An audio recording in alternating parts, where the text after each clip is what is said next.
নমস্কার বন্ধুরা, মনীষা রান্নাঘরে সবাইকে স্বাগত।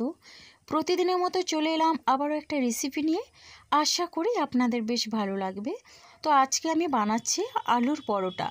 তো মাখা বেলার ঝামেলা ছাড়াই কিন্তু আলুর পরোটা বানাবো। সেটা কিন্তু বানাতে খুবই সহজ আর খেতেও লাগে অসাধারণ। তো চলুন বন্ধুরা, রেসিপিটি শুরু করে দেখে নেওয়া যাক রেসিপির জন্য কী কী লাগে। তো এখানে নিয়েছি মেন উপকরণ, যেটা আলু। তো একটা বড় সাইজের আলু এইভাবে ছোট ছোট টুকরো টুকরো করে আমি কেটে নিয়েছি। আর আলুগুলোকে আগের থেকে আমি সিদ্ধ করে নিয়েছি। এবার আলুটাকে কাঁটা চামচের সাহায্যে এইভাবে ম্যাশ করে দিচ্ছি। আপনারা চাইলে কিন্তু গ্রেটারের সাহায্যে গ্রেটও করে নিতে পারেন। বন্ধুরা, পরিমাণে কিন্তু অনেকটা কম করছি আমি কিন্তু একার জন্যই বানাচ্ছি, আমার ছেলের জন্যই বানাচ্ছি। তো আপনারা চাইলে পরিমাণটা বাড়িয়েও নিতে পারেন। এখানে আলুর মধ্যে দিচ্ছি স্বাদ অনুসারে লবণ আর দিলাম ভাজা মশলা। তো এই ভাজা মশলার মধ্যে কিন্তু জিরে, ধনে আর মৌরি আছে। এখানে দিয়ে দিচ্ছি দেখুন অল্প পরিমাণে গরম মশলা গুঁড়ো।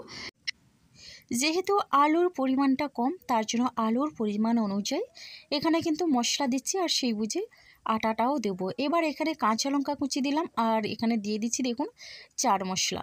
তো বন্ধুরা, এখন আমি বেশ ভালোভাবে এটা মিশিয়ে নিচ্ছি। তো হাত দিয়ে এইভাবে আমি মিশিয়ে নেব মশলাগুলো।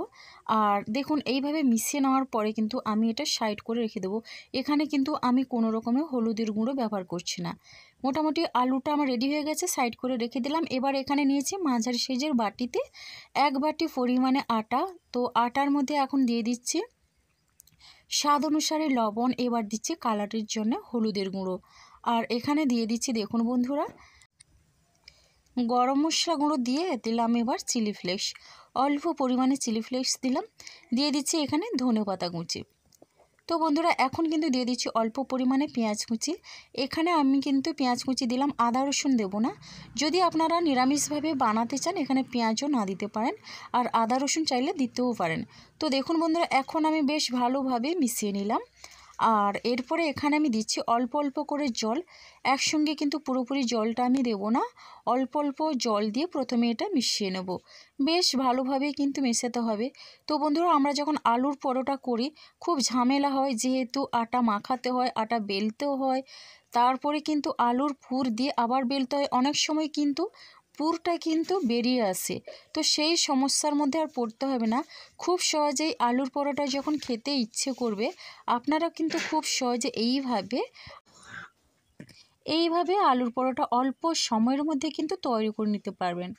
তো দেখুন বন্ধুরা, মশলাটা কিন্তু আপনারা আপনাদের পছন্দের মতো দেবেন। এরপরে যে আলুটা আমি মাখিয়ে রেখেছিলাম, এবার আলু মাখাটাও দিয়ে দিলাম। আলু মাখাটা দিয়ে বেশ ভালোভাবে মিশিয়ে নেব। খেয়াল রাখতে হবে কোনো রকমের জন্য এখানে আলুর এই দোলা টোলা না থেকে যায়। বেশ ভালোভাবে এভাবে মিশিয়ে নিতে হবে।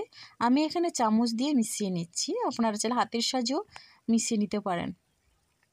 আলুর এই পরোটা খুবই সুস্বাদু হয়, দারুণ লাগে খেতে। সকালের জলখাবারে যেমন ভালো লাগে, আর ডিনার হিসাবেও দারুণ লাগে।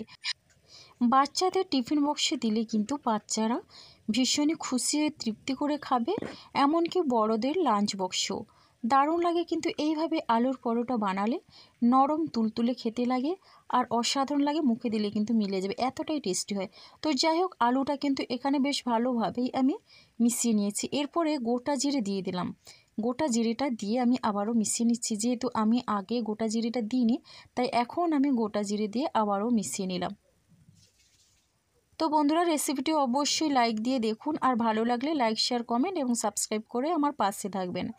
তো এখন কিন্তু আলুটা আমার বেশ ভালোভাবে আলু আটা রেডি হয়ে গেছে। তো এখন আমি এগুলো ভেজে নেব। তো পরোটাগুলো ভাজার জন্য প্রথমে অল্প পরিমাণে তেল আমি প্যানের মধ্যে দিয়ে দিলাম। এবার আমি 1 হাতা পরিমাণে প্রথমে দিলাম, আর দিয়ে আবারও দিয়ে দিলাম আরও হাফ হাতা মতন। এখন আমি বেশ ভালোভাবে রুটির মতো করে এটা গোল করে নেব হাতার পেছনটা দিয়ে। এখানে কিন্তু আলুর পরোটা অল্প তেলের মধ্যেই হয়ে যাবে, আর খুব সহজেই তাড়াতাড়ি মাত্র কয়েক মিনিটের মধ্যেই আলুর পরোটা হয়ে যাবে।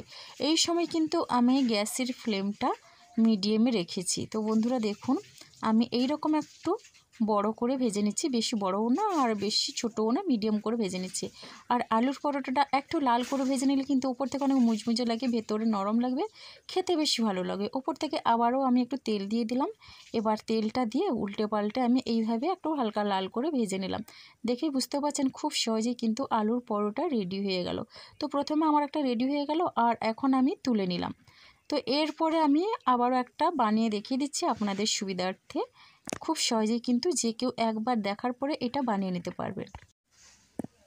নতুন বন্ধুরা এখনও যারা চ্যানেলটিকে সাবস্ক্রাইব করেননি, প্লিজ সাবস্ক্রাইব করে পাশে থাকা বেল আইকনটি প্রেস করে নোটিফিকেশন অল করে দেবেন, তাহলে কিন্তু সবার আগে আপনারা আমার নোটিফিকেশান পেয়ে যাবেন। তো বন্ধুরা একই রকমভাবে কিন্তু আমি আবারও একটা তৈরি করে দেখিয়ে দিলাম। এইভাবে কিন্তু আমি এখানে বেশ কয়েকটা তৈরি করে নিলাম। আর ভাজার পরে দেখুন বন্ধুরা পরোটাগুলো কতটা লোভনীয় হয়েছে দেখতে, দারুণ লাগছে দেখতে। আর কি বলুন তো, স্বাদে গন্ধে একেবারে অতুলনীয়।